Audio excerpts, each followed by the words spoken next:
आपके पास दस्तावेज मौजूद हैं तो टेम्परिंग का कोई मतलब नहीं बनता। अगर अगर अगर इतने दिनों तक जो है आप इनको इनकार्सेशन में रखे हैं, इनको जेल में रखा है और ये जो है बेल के प्रिंसिपल के खिलाफ है, चाहे वो ईडी का केस हो, चाहे सेक्शन 45 हो, वो जो कार्डिनल रूल है बेल का वो जो है वो लागू होता है। और इस बात को ध्यान में रखते हुए कि ऑलरेडी जो है 17 महीने का जो है जेल ऑलरेडी मनीष सिसोदिया जी काट चुके हैं, तो सुप्रीम कोर्ट ने ईडी के तमाम दलीलों को खारिज करते हुए मनीष सिसोदिया जी को बेल ग्रांट किया है। और ईडी ने ये भी और सुप्रीम कोर्ट ने ये भी कहा है कि जो इन्होंने बयान दिया था कोर्ट में ईडी ने कि ट्रायल जो है वो खत्म हो जाएगा 6 से 8 महीने में, ये बिल्कुल सरासर ऐसा लगता नहीं है। और ईडी ने कहा है, सुप्रीम कोर्ट ने ये भी कहा कि 463 गवाह हैं और लगभग 60,000 पेजेस की जो है दस्तावेज है, तो इस पे ट्रायल अभी जो है खत्म नहीं हो सकता। इन सभी चीजों को ध्यान में रखते हुए सुप्रीम कोर्ट ने ये कही कि जो अर्जियों वाली बात है जिसमें ट्रायल कोर्ट और हाई कोर्ट ने ये कहा था कि भाई जो इन लोगों की तरफ से अर्जियां दाखिल की गई आरोपियों की तरफ से उसमें देरी हुई,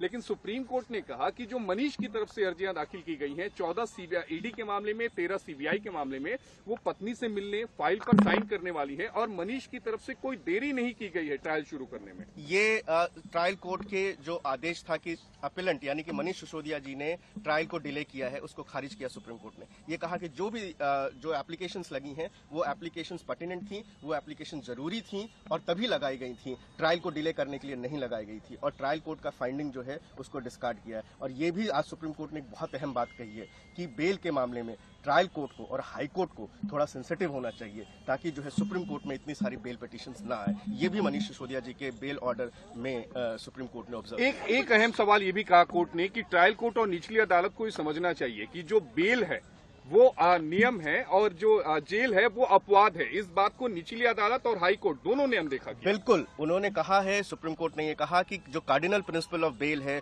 वो कहता है कि bail is rule, jail is exception. तो जितने भी ट्रायल कोर्ट के लोग हैं, जो जजेस हैं, वो हाई कोर्ट के जजेस हैं, वो इसका ध्यान रखें और बेल जो है वो सुप्रीम कोर्ट तक ट्रैवल ना करे, इस पे भी जो है वो ध्यान रखें। हमारे साथ मनीष सिसोदिया के वकील हैं, इनसे बात करते हैं।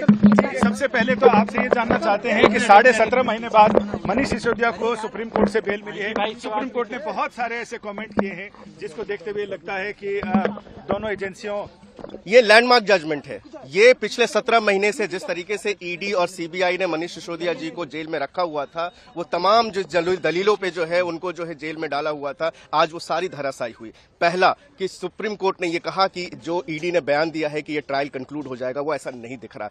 दूसरा कि जो ट्रायल कोर्ट ने ये कहा कि मनीष सिसोदिया डिले कर रहे हैं, सुप्रीम कोर्ट ने कहा ऐसा नहीं है। और तीसरा सुप्रीम कोर्ट ने बड़ी अहम बात कही कि बेल जो है वो रूल है, नियम है।